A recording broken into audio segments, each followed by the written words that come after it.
मी संतोष भालेराव कारखान्यात सभासद आणि व्यापारी आहे. 2006 पासून कारखान्याला केमिकल सप्लाय करतोय. माझे व्यापारी विठ्ठल सहकारी साखर कारखान्याला NCDC संस्था नवी दिल्ली कडून 347 कोटी 67 लाख रुपये उपलब्ध झाले. त्यापैकी व्यापारी पेमेंट देण्यासाठी 59 कोटी 75 लाख रुपये आणि कामगार पेमेंट देण्यासाठी 41 कोटी 87 लाख रुपये आले. परंतु ह्या पैशाचा यातील कामगार आणि व्यापारी यांना 1 रुपया न देता त्या 347 कोटीवरती पूर्णपणे डल्ला मारलेला आहे, असा माझा त्यांच्यावर स्पष्ट आरोप आहे. त्याच्यानंतर आम्ही हे आमचे पेमेंट मिळण्यासाठी आम्ही मंत्रालय ते साखर आयुक्तापर्यंत आम्ही दाद मागतो आहे.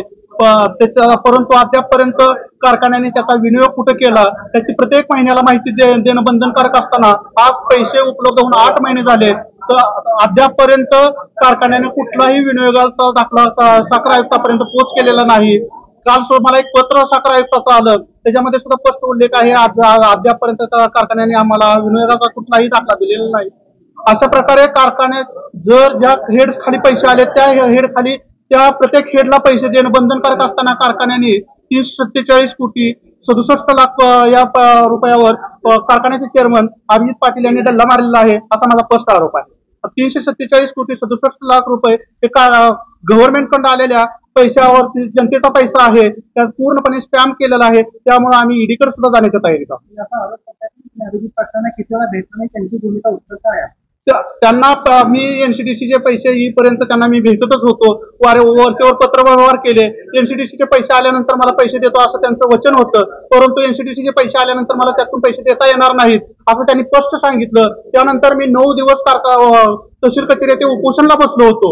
परंतु कारखान्याने मला पत्र दिलं की 48 कोटी रुपये त्यांचं हायकोर्टाने राखीव ठेवलेलं होतं. ते पैसे आल्यानंतर मला माझ्या कारखान्याचं पत्र आहे माझ्याकडं की तो 48 कोटी उपलब्ध झाल्यानंतर तुमचं पेमेंट देतो. आतापर्यंत मी पत्रव्यवहार करतोय, परंतु आज माझ्या कुठल्याही पत्राची दखल घेत नाहीत. माझे पत्र सुद्धा ते ऍक्सेप्ट करून घेत नाहीत. त्यानंतर तहसीलदाराचं सुद्धा एक मला हमी पत्र आहे की तुम्ही उपोषण सोडावं, कारखान्याने असं पत्र दिलेलं आहे. त्याची एक प्रत आपली तालुका पोलीस स्टेशनला गेलेली आहे, तर शहर पोलीसला गेलेली आहे. ते सुद्धा ह्या गोष्टीला म्हणजे साक्षीदार आहे त्या गोष्टीचे.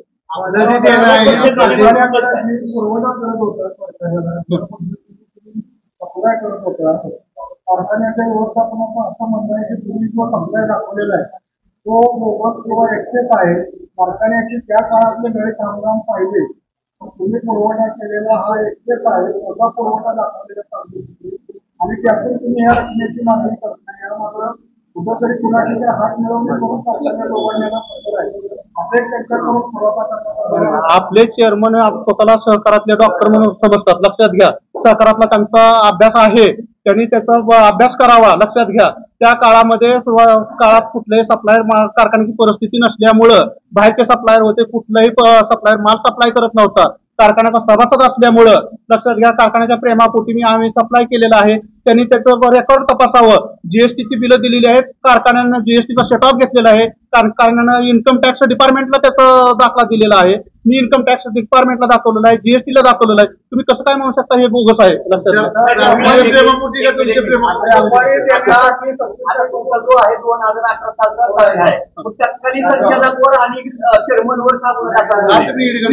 लक्षात घ्या, त्या वेळेचा चेअरमनवर संचालक मंडळावर गुन्हा दाखल करावा, त्याबद्दल माझं कुठलंही दुमत नाही. आमचं एवढंच मत आहे की व्यापाऱ्याचं पेमेंट आणि कामगाराचं पेमेंट आम्हाला द्यावं. लक्षात घ्या, ह्या आताच्या संचालक मंडळ आणि चेअरमनने त्यांचं जुनच पेमेंट देण्यासाठी म्हणून वरून पैसे आणलेले आहेत, ते पेमेंट आम्हाला दिलं नाही, हा आमचा आक्षेप आहे. लक्षात घ्या, हे पैसे कुठे गेले? नाही, आता पेमेंट आलंय. लक्षात घ्या, जुनं पेमेंट देण्यासाठी. अहो, पेमेंट आताच्या काळातलं नसलं तरी मी आता तुम्हाला खुलासा केलेला आहे. साखर आयुक्ताचं शिफारस पत्र आहे. जुनं पेमेंट देण्यासाठी कारखान्यानं लोन प्रपोजल साखर आयुक्ताकडे दाखल केलेला आहे. त्याच्यामध्ये जुनं पेमेंट देण्यासाठी लक्षात घ्या, जुनं पेमेंट देण्यासाठी 59 कोटी 75 लाखाची तरतूद आहे. लक्षात घ्या, 72,58,26 रुपये आहे. नाही, ज्याचा त्याचा प्रश्न आहे. लक्षात घ्या, आज माझ्या मुलाचं शिक्षण थांबलंय, त्याच्यामुळे लक्षात घ्या. नाही, आजपर्यंत थांबलं असा विषय नव्हता. लक्षात घ्या, आता मुलाचं शिक्षण थांबलंय, परंतु आज कारखान्याकडे पैसे आमचं पेमेंट देण्यासाठी आलंय. लक्षात घ्या, परंतु कारखाना पेमेंट देत नाही, हा आक्षेप आहे आमचा. त्या पेमेंट संदर्भात साखर आयुक्तांना स्पेशल ऑडिटर नेमलाय, तुम्ही त्यांना काही कागदपत्र जमा करत नाही असं नाही, मला काहीच साखर आयुक्त जॉईंट सेक्रेटरीचं सगळं पत्र आहे, लक्षात घ्या. तुम्ही कागदपत्र जमा करत नाही, मला कुठलंही असं पत्र साखर आयुक्ताचं उपलब्ध नाही. कुठलं पत्र, आमचं पत्र द्या, काय द्या, माझं मला ऐका. नाही, त्यांचं सुद्धा माझ्याकडे पत्र नाही कुठलं. तुम्ही डॉक्युमेंट द्या, त्यांचं डॉक्युमेंट द्या. मला उलट साखर आयुक्तांचं पत्र आहे की बाबा आम्ही स्पेशल ऑडिट मध्ये नेमलेलं आहे, तुमचं व्हिडिओ कुठं गेलाय याची चौकशी करण्यासाठी आम्ही स्पेशल ऑडिटर नेमलेला आहे. आणि आता आम्ही एवढा तगादा लावल्यामुळं 22 कारखान्याची पाठीमागच्या आठवड्यात साखर आयुक्तांनी मिटिंग बोलवली होती, व्हिडिओ कुठे गेला दाखला व्हावा. मला एकच साखर आयुक्ताला म्हणायचं आहे की आज तुम्ही गव्हर्नमेंट कडून हमी घेताय, आज 347 कोटी रुपये कारखान्याला उपलब्ध करून देताय, जनतेचा पैसा आहे, लक्षात घ्या. ज्या कारणासाठी साखर आयुक्तांनी शिफारस केलेली आहे, त्या कारणासाठी कारखान्याने मागणी केली आहे, त्या कारणासाठी का विनियोग त्याचा का व्यवस्थित झाला नाही याची तुम्ही त्याची दखल का घेतली नाही, एवढंच आमचं मागणी आहे, लक्षात घ्या. आणि याचा खुलासा कारखान्याने करावा हीच मागणी मी कारखान्याकडे करतो.